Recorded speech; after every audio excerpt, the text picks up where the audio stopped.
Yes, we are live now. Hello friends, this is Imanshi and welcome to Let's Learn. सभी को good evening, नमस्कार, राम राम, सत श्री अकाल, अस्सलाम वालेकुम, what ever you feel connected with. News जो है या कह लीजिए ये जो समाचार हैं वो बहुत ही दुखद हैं कि उत्तर प्रदेश में सैकड़ों स्कूल जो हैं बंद हो रहे हैं। देश भर में अगर बात कर रहे हैं हज़ारों स्कूल की बात हो रही है कुल मिलाकर के। नंबर्स अलग अलग अलग जगह पे आपको मिलेंगे। पेटिशन में कुछ और नंबर्स हैं, न्यूज़ में कुछ और नंबर्स हैं, है ना। और इस पे आज हाई कोर्ट का जो है फैसला आया। मेरा कई दिन पहले मैंने सोचा था कि इस पे हम बात करेंगे, बट जो याचिका डाली गई थी, पेटिशंस जो रिट आपकी दायर की गई थी हाई कोर्ट में उत्तर प्रदेश में, वहां से ये फैसला आया है कि उसको खारिज किया गया है कि जो याचिका है इसको खारिज करके कि जो हो रहा है सही हो रहा है, इसको कोर्ट ने कहा। और स्कूल्स जो हैं वो बंद हो जाने चाहिए, या बंद नहीं तो वो बहुत ही एक मॉडर्नाइज्ड वर्जन या फिर एक ऐसा क्या कहेंगे शुगर कोटेड सा शब्द यूज कर रहे हैं कि पेयर हो जाने चाहिए, है ना। तो कि पेयरिंग कर रहे हैं जी, हम तो बंद नहीं कर रहे हैं स्कूल, हम तो बेहतरी के लिए काम कर रहे हैं। अब इसके इतने सारे आर्ग्यूमेंट्स हैं, सुन के या पढ़ के खराब भी लगता है, दुख भी होता है कि होगा क्या। मतलब ये इससे जहां हम देख रहे हैं कि हम भारत को विकसित देश बनाने की बातें करते हैं, एक तरफ हम कहते हैं कि विकसित देश बनेंगे। विकसित देशों में जाकर के देखिए, कई बार मैं लोगों से मिलती हूँ, वो लोग मतलब वहाँ एजुकेशन को एटलीस्ट स्कूल लेवल पे तो दूर दूर तक किसी बच्चे को समस्या ही नहीं होती है पढ़ने में, है ना। जो वहाँ के पब्लिक स्कूल्स हैं यानी गवर्नमेंट स्कूल्स हैं वो इस लेवल के हैं कि प्राइवेट स्कूल वाला कॉन्सेप्ट उतना पॉपुलर भी नहीं है जितना हमारे यहाँ जो स्थिति है ना, कि वो क्वालिटी एजुकेशन मिल पाए सरकारी स्कूलों में, या एटलीस्ट जो भी स्कूल्स हैं उनमें पैसे ना लग रहे हैं बच्चों को पढ़ने के लिए। तो हमारे यहाँ उल्टा ही है। अब जो सरकारी स्कूल हैं उसको हम अगर बंद कर देंगे या मर्ज कर देंगे वॉट एवर, तो कितने ही लोग हैं, और ये वो लोग हैं, ये गांव के स्कूल्स हैं, ये रिमोट एरियाज के स्कूल्स हैं जहां ऑलरेडी ही माँ बाप बड़ी मुश्किल से भेजते हैं पढ़ाने, वजीफा के लालच में, मिड डे मील के लालच में, इन सब लालचों के चलते, या तो जो है माँ बाप बच्चों को स्कूल में भेजते हैं, या फिर पास में ही है चलो दिन थोड़ा सा पास ऑन हो जाए, दिन निकल जाएगा, काम कर लेंगे माँ बाप। ये सब चीजें होती हैं, और बहुत ही उसमें भी फिर जो और वल्नरेबल लोग हैं, मतलब ये वल्नरेबल लोग हैं ऑलरेडी हाशिए पे हैं, अगर हम देखें तो जो डेप्राइव्ड लोग हैं, डिसएडवांटेज लोग हैं, कहीं ना कहीं बहुत समृद्ध व्यक्ति तो आज के समय में सरकारी स्कूल में नहीं पढ़ाता। ये भी दुखद ही है, ये क्यों नहीं पढ़ाता सवाल होना चाहिए, बट मैं कह रही हूँ नहीं पढ़ाता क्योंकि यही सच्चाई है, ग्राउंड रियलिटी यही है ना। एक तरफ तो हमारी सरकार को करनी चाहिए, जो एजुकेशन का स्तर है आप उस लेवल का करो ना कि प्राइवेट स्कूल से भी निकाल करके गवर्नमेंट स्कूल में लेकर के आए। कुछ हद तक दिल्ली में इस तरह की चीजें हुई थी, हालांकि मर्ज वहां भी हो रहे हैं स्कूल लगभग बहुत सारे स्टेट्स में। अगर आप देखेंगे छत्तीसगढ़, एमपी, दिल्ली में भी हर साल कुछ ना कुछ तो इस तरह की चीजें चलती ही रहती हैं।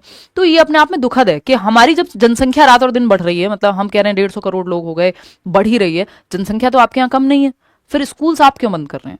मतलब जो इसमें इतने सारे आर्ग्यूमेंट्स मैं पढ़ रही थी, ये पूरा 35 पेज की जो ऑर्डर आया है हाई कोर्ट का, इसमें इतने सारे आर्ग्यूमेंट्स हैं सरकार की तरफ से कि हम तो जो बिल्डिंग्स बंद हो रही हैं, जो बिल्डिंग्स को हम मर्ज कर रहे हैं उसको खाली करके हम वो प्री स्कूल के लिए यूज हो सकेंगे, अर्ली चाइल्डहुड केयर एजुकेशन 3 से 6 वर्ष के बच्चों के लिए। अरे भाई उसी में कर लो जब बच्चे कम है तो। अगर एनरोलमेंट कम है, एनरोलमेंट का इशू है, तो 50 से कम बच्चे हैं, आप उसी में प्री स्कूल्स खोल दो, क्या दिक्कत है। प्ले वे चलाओ वहां, इनको भी पढ़ लेने दो, एक टीचर रखना है, कौन सी आपको स्ट्रेंथ की क्या दिक्कत है। वहां भी तो सेम ही रेशो मेंटेन करना है जिस दूसरे स्कूल में आप मर्ज करने जा रहे हैं। उस गांव का बच्चा तो नहीं जाएगा फिर, और लड़कियों को तो स्पेशली इतनी मुश्किल से माँ बाप भेजते हैं पढ़ने के लिए, तो जो बेसिक एजुकेशन मिल जाती है और वो आगे के लिए मोटिवेट हो जाते पढ़ने के लिए, मतलब साक्षरता से लेके और कहाँ कहाँ इस चीज का असर नहीं पड़ेगा, ये अपने आप में सोचने वाली बात है। फिर अंत में वही निकल करके आता है कि पॉलिसीज बनाने वाले लोग शायद वही हैं जो खुद कॉन्वेंट में पढ़े हैं या विदेशों में पढ़े हैं, या पता नहीं कितने संसाधन उनके पास हैं, इतने प्रिविलेज हैं कि उनको पता ही नहीं है कि देश की ग्राउंड रियलिटी क्या है, यहाँ कैसे कैसे लोग स्कूल तक भेजने के लिए माँ बाप जो है कितने एफर्ट या कितने पापड़ बेलने पड़ते हैं जब जाकर के। तो लड़कियां तो स्पेशली तभी पढ़ पाती हैं, तो पता नहीं है, तो ये लोग अवगत ही नहीं है ग्राउंड रियलिटी से। मतलब दुखद है ये चीजें, है ना, बहुत ज्यादा दुख की बातें हैं। और जिस तरह से इसको प्रेजेंट किया गया है आर्ग्यूमेंट को, तो आपको लगेगा सब ठीक ही है, मतलब ये तो सही कह रहे हैं। कई बार दिखने में ऐसा लग सकता है कि हाँ हाँ बिल्कुल सही आर्ग्यूमेंट है, ये तो कह रहे हैं हम तो राइट टू एजुकेशन भी कहाँ उल्लंघन कर रहे हैं। उसमें तो कहा गया है कि एक स्पेशल केस होता है जहां पे अगर आप ट्रांसपोर्ट की जिम्मेदारी ले लें बच्चे की, तो हम ट्रांसपोर्टेशन अगर आप दे देगी स्टेट गवर्नमेंट तो कोई नुकसान नहीं है बच्चे को, वो तो वहां जा पाएंगे। कहना जितना आसान है, आपको भी पता है एज अ गवर्नमेंट कि कितना ग्राउंड रियलिटी पे कितना प्रैक्टिकली अप्लाई हो पाएगा, है ना। कि आपको पता है, हम डिस्कस ही करते हैं राइट टू एजुकेशन एक्ट जो है आपका, शिक्षा का अधिकार अधिनियम 2009, जिसमें कहा गया है कि पेरेंट की भी ड्यूटी है कि वो बच्चे को घर नहीं बैठा सकता है, स्कूल भेजे, और हर जो गवर्नमेंट है उसको भी मतलब basically with in the range of 1 kilometre, तो 1 किलोमीटर के दायरे में जो है स्कूल होना चाहिए। अब इस पे भी ये पॉइंट पकड़ के जो है इसमें लिखा गया है कि सरकारी स्कूल की बात थोड़ी हुई है, वो तो कोई भी स्कूल हो सकता है, प्राइवेट भी। तो भाई सरकार तो एम्पावर करने का काम करती है ना, आप तो सशक्तिकरण का काम करेंगे। आप तो वो व्यक्ति जो नहीं घर से भेज पा रहा बच्चे को, प्राइवेट स्कूल वाले को क्या काउंट करना है आपको? वो तो जिसको प्राइवेट स्कूल में पढ़ाना होगा वो तो पढ़ा ही लेगा। बात तो उसकी है ना जिसको भेजा ही नहीं जा रहा है, जिसके पास अवसर ही नहीं है, जिसके पास खाने के भी ठीक से पैसे नहीं है, घर वालों की भी इच्छा नहीं है पढ़ाने की। उसको आप, भाई सरकार है किस लिए? कि जो गरीब व्यक्ति है, जिसको अलाभान्वित है, डिसएडवांटेज है, डेप्राइव्ड है, आप उस तक भी पहुंच पाए। जो समृद्ध है वो तो कर ही लेगा, वो तो प्राइवेट में पढ़ाए, कॉन्वेंट में पढ़ाए, दुनिया के आईवी लीग में पढ़ाए, कहीं पढ़ाए, वो तो उसकी तो बात ही नहीं चल रही है ना। वो तो हो सकता है बहुत जिसके पास संसाधन है वो सीबीएसई में भी ना पढ़ाए, नॉर्मल बोर्ड में पढ़ाए ना, तो वो उसकी दिक्कत थोड़ी है। दिक्कत तो ऐसे लोग, मैं गांव में रही हूं, मैं पढ़ी हूं सरकारी स्कूल में कुछ साल, तो उसमें आपको पता है कि बच्चों को, मेरे मामा जी टीचर थे सेम स्कूल में, तो बच्चों को लेकर के आना पड़ता था घर से, स्पेशली लड़कियों को भेजते नहीं थे लोग, तो वो जाकर के लेके आते थे, हम भी साथ में चले जाते थे, बात उनको समझा के घर वालों को, तब गांव के स्कूल में लेकर के आना पड़ता था, सेम गांव के। यहां आप गांव का स्कूल ही बंद कर दो, दूसरे गांव में कौन कौन तो टीचर आ पाएगा भाई इतनी दूर समझाने कि चलो भेज दो अपनी लड़कियों को, है? और कौन बच्चा जाएगा, स्पेशली लड़कियां। तो ये छोटे छोटे परिवर्तन लगते हैं देखने में, बट ग्राउंड रियलिटी में इसका कितना इंपैक्ट आएगा ये कोई भी नहीं कह सकता, और ये अपने आप में बहुत दुखद है। फिर आप अपने गवर्नमेंट स्कूल को उस स्तर का बनाइए ना कि प्राइवेट स्कूल वाला बच्चा भी वहां आके एनरोल करे। आपके यहाँ जब गवर्नमेंट स्कूल में अगर कोई टीचर जा रहा है तो वो प्रॉपर ज्यादा क्वालिफाइड है, अगर आप देखेंगे उसके पास डिग्रीज प्रॉपर हैं, उसने एग्जाम दिया है, तब जाकर के वो गवर्नमेंट स्कूल में पढ़ा पा रहा है। तो वो ज्यादा क्वालिफाइड व्यक्ति इतने कॉम्पिटिशन से गुजर के भी वो स्कूल क्यों नहीं चल पा रहे? आपने एक्स्ट्रा ड्यूटीज दी हुई हैं कि आप जनगणना भी करो, आप ये भी करो, आप वो भी करो, आप मिड डे मील में भी लग जाओ, तो वो सब मतलब मैं तो अज्यूम कर रही हूँ कि ये रीजंस हैं, जो भी रीजंस हैं, तो गवर्नमेंट देखे ना कि वो टीचर्स या वो उन स्कूल्स में क्वालिटी ऑफ एजुकेशन क्यों नहीं है, क्यों एनरोलमेंट रेशो जो है वो घट रहा है, भाई क्यों नहीं बच्चे एडमिशन ले रहे? बच्चे थोड़ी कम हो रहे हैं, पॉपुलेशन तो आपकी ठीक ही है। तो ये इतनी दुखद बातें, इतने सारे इसमें सोचने के लिए मुद्दे हैं कि अगर आप इसको देखेंगे, अब क्योंकि जो सरकारी भाषा में आप देखेंगे आपको लगे हाँ हाँ एक जो है पक्ष में एक बात, दूसरी विपक्ष में बात, तो शायद सही सही चल रही है? लेकिन अगर आप ये देखेंगे कि ये तो बिल्कुल, अगर ग्राउंड रियलिटी देखेंगे, आप सरकार के हाथ में है चीजें, आप कैसे भी कर लो। तो इसमें इन्होंने जो पेटिशन दायर, जो ये याचिका दायर की है, जिन लोगों ने, जो याचिका करता है, वो कह रहे हैं कि भाई आपका राइट टू एजुकेशन एक्ट जो है वायलेट हो रहा है बच्चों का। सरकार कह रही है नहीं नहीं वो वायलेट नहीं हो रहा, उसमें तो एक्सेप्शन का रूल है कि ट्रांसपोर्टेशन अगर दे दे स्टेट गवर्नमेंट तो बात बन जाएगी। आप सच में दे पाएंगे ट्रांसपोर्टेशन? जो बेसिक चीजें हैं स्कूल में वो होती हैं कई बार, कितने स्कूल्स में आपको ठीक से कितनी चीजें फंक्शनली नहीं मिलेंगी, वॉशरूम से लेकर और पता नहीं क्या क्या। तो ये कहना आसान है, ट्रांसपोर्टेशन के नाम पे भी कितनी जगह पे धांधलेबाजी होनी शुरू हो जाएगी। कितने बच्चों को आप ट्रांसपोर्टेशन दे पाएंगे? और प्राइमरी का बच्चा जो 6 से 11 वर्ष का बच्चा है, अगर आप प्राइमरी की बात करेंगे कक्षा 1 से 5 की, तो वो ऑलरेडी इतना छोटा है, सबसे ज्यादा हाशिए पे, वो एक तरह से डिप्राइव्ड है या वल्नरेबल सिचुएशन में अगर मैं कहूं तो वल्नरेबल बच्चे को हम ये कह रहे हैं कि अच्छा तुम चले जाओ जहां आसपास विलय हो रहा हो स्कूल का, वहां मर्जर वाले स्कूल में जाया करना, अब तुम वो गांव के स्कूल में चला जाए या अपने सबसे पास वाले स्कूल में चला जाए। फिर आप आरटीई का वो जो नियम है कि 1 किलोमीटर के दायरे में प्राइमरी का स्कूल होना चाहिए, 3 किलोमीटर में एलिमेंट्री होना चाहिए 6 to 8, वो वायलेट तो हो ही रहा है। लेकिन आपने इसमें भी, क्योंकि वकीलों का काम क्या है भाई, वो तो अपने शब्दों से खेलना तो उनको आता ही है ना, लिंग्विस्टिक इंटेलिजेंस तो है ही।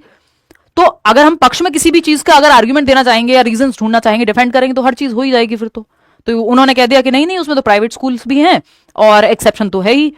तो एक्चुअल में लेकिन इसका ग्राउंड रियलिटी पे क्या प्रभाव होगा? आप कह रहे हैं कि जो एक तरफ बात हो रही थी नेशनल एजुकेशन पॉलिसी में कि आपका क्या कहते हैं उसको, कि राइट टू एजुकेशन एक्ट में जो फंडामेंटल राइट है एजुकेशन का, उसको बनाया गया, प्रॉपर फंडामेंटल राइट में शामिल किया गया, आर्टिकल 21A जो है कि शिक्षा जो है प्रॉपर मौलिक अधिकारों में आनी चाहिए, कि हर बच्चे का अधिकार है शिक्षा लेना। बातें बनाने से थोड़ी होगा। अगर हम सिर्फ ये कह देंगे हाँ हर बच्चे का अधिकार है, तो सुनने में तो बहुत कुछ अच्छा लगता है ना? तो ये अपने आप में प्रॉब्लमेटिक चीजें हैं। मतलब मैं खुद इस चीज को लेकर टेंशन में आ गई। पहले मैंने पढ़ा, जब मैं पूरा 35 पेज का पढ़ रही थी, तो जब आप आर्ग्यूमेंट पढ़ते हैं लगता है हाँ भाई लॉजिकल बात कह रहे हैं, दूसरी तरफ से पढ़ते हैं वो भी कह रहे हैं हाँ ये भी कुछ हद तक लॉजिक या सेंस तो बना ही रहे हैं। तो सेंस बनाने से काम नहीं चलेगा ना, या फिर लॉजिक से किसी चीज को डिफेंड कर देने से फिर वो एम्पैथी, वो जो कॉन्स्टिट्यूशनल रिस्पॉन्सिबिलिटी है गवर्नमेंट की, वो जो संवैधानिक जिम्मेदारी है, उसका क्या होगा? ऐसे तो आप आर्टिकल में से आर्टिकल और नियम में से नियम निकाल करके कुछ भी कर दो, सब ठीक ही हो जाएगा। फिर कोई क्या करेगा? आम आदमी क्या करेगा इसमें, है ना? सब कुछ तो सरकार के हाथ में होता है। तो ये अपने आप में प्रॉब्लमेटिक बात है कि कायदे में तो स्कूल बंद नहीं होने चाहिए। आपके एनरोलमेंट कम है, उसे बढ़ाइए। या फिर प्री स्कूल, जो अर्ली चाइल्डहुड की आप बात कर रहे हैं कि जो 3 से 6 वर्ष का बच्चा है, प्ले वे वाला, उसको आप आरटी में शामिल करेंगे, नेशनल एजुकेशन पॉलिसी में ये कहा जा रहा था, तो आप उसको कर लीजिए ऐसे ही शामिल। एक क्लासरूम उनका भी बना दीजिए। जहां प्राइमरी स्कूल में इतने कम बच्चे हैं, आप कह रहे हैं 50 से कम जहां रेशो है, वो उन स्कूल्स को मर्ज कर दो, तो भाई 50 से कम वाले बच्चों को भी पढ़ा लो, 30 बच्चे 20 बच्चे जितने भी हैं एक स्कूल में वहां पढ़ा लो, और अपना अर्ली चाइल्डहुड केयर एजुकेशन का भी वहां पे एनरोलमेंट कर दो। जब एक तरफ ये आर्ग्यूमेंट दिया जा रहा है कि ये जो बिल्डिंग खाली होंगी या ये स्कूल्स खाली होंगे तो वो प्री स्कूल एजुकेशन के लिए यानी 3 से 6 वर्ष ईसीसी वालों के लिए यूज किए जाएंगे, तो आप अभी कर लो ना उनको, जब आपके पास स्पेस है। तो सरकार आपकी है, नियम आपके हैं, कर लो। लेकिन वही है कि आर्ग्यूमेंट है, दे सकते हैं लोग तो देते हैं। आप लोग भी वोट के टाइम पे आप भी नहीं सोचते हैं फिर कि, क्योंकि शिक्षा या रोजगार हमारे लिए उतना बड़ा मुद्दा होता ही नहीं है ना। फुर्सत कहाँ है लोगों को धर्म से, इससे उससे। फिर टीचर्स भी अगर थोड़ी डेमोक्रेटिक बात करते हैं तो उनको भी कहते हैं अरे ये तो बड़ा सेक्युलर बन रहा है। तो थोड़ा सा देखो यार, मतलब खराब लगता है आप लोग, क्योंकि हर दिन इनका अनुपात समानुपात बराबर हो जाता है। 2 बार मैं जा चुकी हूँ इलाहाबाद अपनी जेब से खर्चा करके, है ना। वहां कितने लर्नर्स बैठे हैं, वो बेचारे कहाँ कहाँ से हैं। हम तो चलो ठीक है संपन्न स्थिति में है, जो स्ट्रगल कर रहा है ऑलरेडी, कोचिंग के भी पैसे जुटा करके आता है, या कोई फीमेल है जो ऑलरेडी प्रेग्नेंट है, वहां पे बैठी हुई है कि शायद कुछ हो जाए, शिक्षा सेवा आयोग जो है हमारी सुन ले इलाहाबाद में।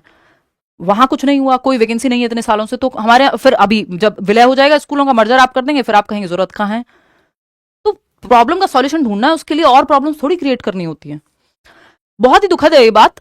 ये ट्विटर से लेके और न्यूज चैनल्स तक को हर चीज, हर व्यक्ति को इस पे सोचना चाहिए एक बार, है ना। अच्छा, इसमें जो इन्होंने हवाला दिया है कि नेशनल एजुकेशन पॉलिसी के पक्ष में है, जी हम तो नेशनल एजुकेशन पॉलिसी का ध्यान रख रहे हैं, इसलिए मर्जर कर रहे हैं कि पेयरिंग करके क्वालिटी बढ़ाई जा सके। तो नेशनल एजुकेशन पॉलिसी में उन्होंने जो बात की है, अब ये वही है कि पूरा तोड़ मरोड़ के अपनी बात को मनवाने वाली बात है। तो अगर यहां पे देखें हम, तो इन्होंने कहा हुआ है, जो नेशनल एजुकेशन पॉलिसी का ये सेक्शन है, यहां पे बात हुई है पॉजिटिव सिनर्जी की अमॉन्ग स्कूल्स, और कहा गया है कि public and private schools twin करके, पेयर करके, एक पब्लिक स्कूल यानी एक प्राइवेट स्कूल एक गवर्नमेंट स्कूल के साथ मिलेगा, और जो अच्छी बातें हैं प्राइवेट स्कूल में यदि, तो वो वहां से अडॉप्ट करेगा, और क्या होगा, और रिसोर्सेज जो हैं वो यूज हो पाएंगे बेहतर तरीके से। इन्होंने कहा एक काम करो, गवर्नमेंट स्कूल को ही मर्ज कर दो। यहां बात कुछ और हो रही थी, उसको इतना ट्वीक करके, बात घुमा करके पूरा अब ऐसे डिप्लोमेटिक बन के काम चलेगा, तो फिर तो ये तो बेसिक, मतलब वही कॉन्स्टिट्यूशनल ड्यूटीज है ना, कुछ सरकार की भी तो ड्यूटीज हैं राज्य के प्रति, है ना। फिर तो वही है, फिर जो गवर्नमेंट ऑफिशियल्स हैं, जो अच्छी अच्छी पोजीशंस पे लोग हैं, उनके बच्चों को कहो सरकारी स्कूल में पढ़ें, अपने आप सुधर जाएगा शिक्षा का स्तर। कैसे नहीं, फिर डीएम साहब भी जाएंगे भागे भागे कि हमारे आसपास के जो जिले में स्कूल्स हैं वो अच्छे चल रहे हैं कि नहीं चल रहे हैं। बात तो ये स्किन इन द गेम तो है ही नहीं ना, स्टेक होल्डर्स जो हैं वो नॉर्मल आम लोग हैं। तो ठीक है, कैसे भी कर लो। बहुत दुखद है ये, बहुत ही निराशाजनक बात है। मैं बचती हूं ऐसी चीजों से जो बहुत विवादास्पद हूं, लेकिन जहां आप लोगों की बात आती है, या जहां लगता है कि एक आम व्यक्ति, मैं तो खुद गांव में रही हूँ 14 साल, तो मुझे पता है कि गांव कैसे दिखते हैं, कैसे चीजें होती हैं, छोटी से छोटी इंट्रिकेसीज भी पता है। तो ये कह देने से नहीं चलेगा कि हम तो जो है ट्रांसपोर्टेशन का सिस्टम दे देंगे, और हम तो मर्ज नहीं कर रहे हैं, हम तो पेयर कर रहे हैं। तो ये बंद ही हो रहे हैं ना वो स्कूल। तो पेयर में तो फिर एक दूसरे से सीखने वाली बात होती कि पेयरिंग हो रही है, तो एक स्कूल के साथ दूसरा स्कूल, प्राइवेट स्कूल से गवर्नमेंट स्कूल सीख रहा है, कुछ गवर्नमेंट से प्राइवेट स्कूल कुछ सीख रहा है, उनके रिसोर्सेज यूज हो रहे हैं। ये थोड़ी हो रहा है। यहाँ तो आप सीधा ताला लगा के एक स्कूल पे और दूसरे स्कूल में भेजने की बात कर रहे हो, कितने बच्चे जाएंगे नहीं। तो ये तो दुखद बात है, मतलब हम सॉल्यूशन ढूंढने की जगह प्रॉब्लम्स क्रिएट कर रहे हैं कहीं ना कहीं। प्रॉब्लमेटिक है, काफी प्रॉब्लमेटिक है। बीएड वाले पहले से बाहर बैठे हुए हैं, पहले उनको कह दिया, वो 6-7 साल तक बेचारे घूमते रहे। कितने लोगों ने बीएड कर लिया, पैसा लगता है यार, आम आदमी किस तरह से करता है, मतलब चीजें, वो एक डिग्री करने के लिए, प्रोफेशनल डिग्री है, बीएड बीटीसी डीएलएड, इन सब में नॉर्मल ग्रेजुएशन से ज्यादा पैसे खर्च होते हैं। जो बीए कर रहा है कोई किसी गवर्नमेंट कॉलेज से या आम कॉलेज से, जब अब वो प्रोफेशनल डिग्री करने जाता है तो उसको और खर्चा होता है। तो कितनी महिलाओं ने, स्पेशली क्योंकि फीमेल्स बहुत हैं टीचिंग में, तो बीएड किया इसीलिए कि भाई प्राइमरी में भी दे पाएंगे। अब प्राइमरी छोड़ो, प्राइमरी से निकाल दिया पहले, फिर वैकेंसी नहीं है इतने सालों से, ना केंद्रीय विद्यालय में है ना उत्तर प्रदेश में, तो देखने को ही नहीं है। खैर हम खुद आंदोलन में बैठ रहे हैं, यूपी टेट नहीं हुआ इतने सालों से, टेट लेके भी क्या ही करोगे जब वैकेंसी नहीं देनी, तो क्या ही फायदा है ना। तो बहुत दुखद बातें हैं ये, क्योंकि घर हमारे भी चल रहे हैं ठीक, बात ये है ना। लेकिन जब आप लर्नर से डायरेक्टली कनेक्टेड हो, हम बने कहां से, आप ही लोगों से, एक स्टेट से नहीं। चलो ये यूट्यूब ने आकर के अच्छा कर दिया कि पूरे देश से तो कहीं ना कोई एग्जाम होता ही है, तो सबके घर चल रहे हैं। लेकिन जो पर्टिकुलर स्टेट में लोग बैठे हुए हैं, जो तैयारी कर रहे हैं टीचर बनने की, उनके लिए तो ये प्रॉब्लमेटिक है ना। उनकी क्या गलती है। मतलब आप फिर डिग्री डिप्लोमा कह दीजिए मत करो भाई, वैकेंसी तो आएगी नहीं, पहले से डिक्लेयर कर दो। अब इस तरह के जब स्कूल विलय होंगे, आप कहेंगे अब तो जरूरत ही नहीं, हमारे यहाँ तो स्कूल्स भी बंद हो रहे हैं, क्या जरूरत है। इस टीचर्स को भर्ती करने की। एक बार वैकेंसी आई थी जमानों पहले, अब तब से कोई पता ही नहीं वैकेंसी कब आएगी। खैर ये एक बेंच का ऑर्डर है, दो बेंच की तरफ भी जाएंगे जो पेटिशनर्स हैं, सुप्रीम कोर्ट में भी बात जाएगी। बट मतलब वेरी डिसअपॉइंटिंग, काफी डिसअपॉइंटिंग बात है कि इस तरह की चीजों के लिए, अपने ही हक के लिए लोगों को लड़ना पड़ता है।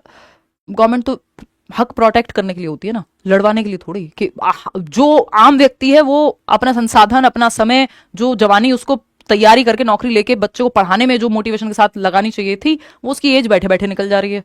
और ये सब प्रेशर और क्रिएट हो रहे हैं कि स्कूल मर्ज हो रहे हैं। तो कहानी बहुत खराब सी हो जाती है कई बार, क्योंकि मैं कोशिश करती हूँ जितना हो सके आशावादी रहूं, ऑप्टिमिस्ट रहूं, आप लोगों को मोटिवेट करूं। क्लासेस में मैं बोलती रहती हूँ साल भर में जहां वैकेंसी मिले, चलो यूपी में नहीं आ रही, कहीं और जहां आ रही है वहां ले लो, एक नौकरी सबसे पहले ले लो, कहीं भी मिल जाए। ये कहना आसान होता है और मजबूरी है, हम भी क्या कहें, अगर टीचर मोटिवेट नहीं करेगा कौन करेगा। जबकि अपने राज्य में जब नौकरी नहीं मिलती तो, और एक व्यक्ति जो कहीं साउथ में या कहीं, मतलब नॉर्थ का व्यक्ति है साउथ में या साउथ का व्यक्ति है नॉर्थ में, अगर उसको नौकरी के लिए आना पड़ता है, इतना आसान नहीं होता रहना। ट्रांसफर से लेकर 50 तरह की दिक्कतें होती हैं। लेकिन इस तरह की चीजें होंगी तो क्या, तो कोई किसी को मोटिवेट करेगा, क्या टीचर करे इसमें, है ना। तो नेक्स्ट टाइम जब पॉलिसीज या जब चीजें होती हैं, जब आपके चुनाव आते हैं, क्योंकि डेमोक्रेसी है हम, तो लोकतंत्र तो तब काम का है ना जब आप सही मुद्दों पे वोट दें।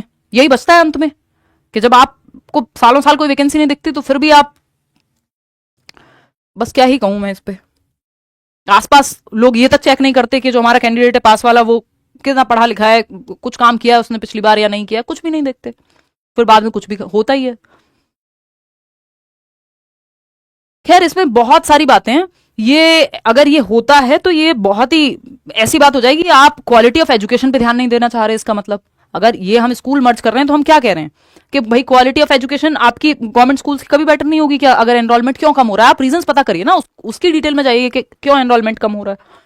तो वो जेंडर से लेके, क्वालिटी ऑफ एजुकेशन से लेके, रोजगार से लेके, ये कितने सारे मुद्दे इससे अफेक्ट होंगे। ये सिर्फ कुछ स्कूल मर्ज करने की बात नहीं है कि आपकी क्वालिटी ऑफ एजुकेशन आप नहीं देना चाह रहे स्कूल में, इसलिए तो बंद करने पड़ रहे हैं। फिर वो क्यों करने पड़ रहे हैं, क्यों आखिर एनरोलमेंट नहीं बढ़ पा रहा? ये देखिए ना, एनरोलमेंट कैसे बढ़ाना है। जब प्राइवेट स्कूल वाले इतना प्रचार प्रसार करके अपने एनरोलमेंट बढ़वाते हैं, सरकारी में क्यों नहीं बढ़ सकता? आप तो फ्री दे रहे हैं शिक्षा, कंपलसरी भी है, और खाने को भी दे रहे हैं, वजीफा भी दे रहे हैं, 70 चीजें दे रहे हैं ना। तो क्वालिटी से लेके, अब जेंडर का तो विशेष, इवन फीमेल्स तो क्योंकि और ज्यादा हाशिए पे हैं, तो उनको गर्ल चाइल्ड को भेजने में माँ बाप को ज्यादा जोर पड़ते हैं। इवन जो बॉय चाइल्ड है, अगर गरीब परिवार का बच्चा है तो वो माँ बाप उसको भी नहीं भेजेंगे, चाहे लड़का भी क्यों ना हो। कितनी बार, कितनी जगहों पे ऐसा ही होगा इस केस में कि आप पास के गांव में या कहीं शिफ्ट हो गया है स्कूल, तो अब वो बेचारे सुबह खेती करें या जो भी मजदूरी करें, जो भी करना है उनको, या फिर बच्चे को स्कूल छोड़ के आएंगे इतनी दूर।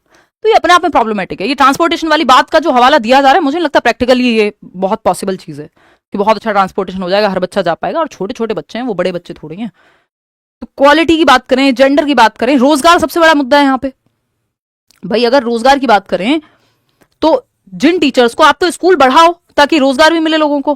पॉपुलेशन आपके यहां बढ़ रही है, इतने युवा बीएड बीटीसी करके बैठे हैं, किस लिए बैठे हैं? फिर तो इनको कह दो भाई, तुम्हें पहले ही से बता रहे हैं, प्राइवेट में कहीं देखना हो देख लेना, सरकारी नौकरी तो मिलेगी नहीं क्योंकि हम वैकेंसी नहीं निकालेंगे, ये कह दो ना आप। मैं सच में आज बहुत दुखी हूं इस चीज को लेकर के। तो आप क्वालिटी करेगी, जेंडर का जो मुद्दा जो हम कह रहे हैं बड़े बड़े शब्दों में कि बेटी बचाओ बेटी पढ़ाओ, कहां से पढ़ाएंगे ऐसे? अगर स्कूल्स हमारे इधर उधर मर्ज होते रहेंगे, जो बेटी के केस में तो वैसे माँ बाप इतने ज्यादा ओवर प्रोटेक्टेड रहते हैं, या कई बार स्थिति ऐसी है जगहों पे जहां रिसोर्सेज कम है, वहां तो उनको सेकेंडरी रखा जाता है कि लड़का पढ़ ले, लड़की का देखा जाएगा। कितने स्कूल, कितने लोगों को मैं जानती हूं, मैंने देखा है आसपास, कि वो अच्छे स्कूल में अगर एडमिशन कराने की बात आए तो लड़के का करा देंगे, लड़की का नहीं कराते। आप अब वो स्कूल गवर्नमेंट तक छीन ले रहे हैं आप उनसे, कि गवर्नमेंट स्कूल में भी कहां से जाओगे जब गांव में है ही नहीं, आसपास स्कूल ही नहीं है, वो 1 किलोमीटर के दायरे में स्कूल ही नहीं है, तो कहां से आप जाओगे?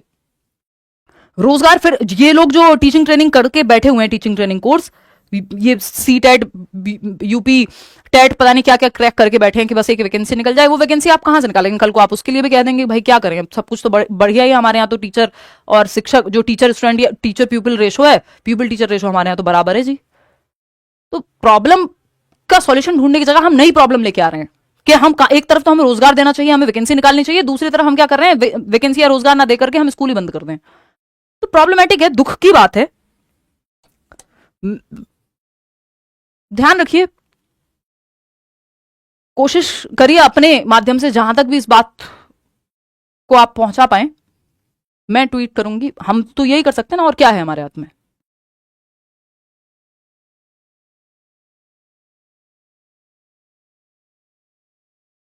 ध्यान रखिए।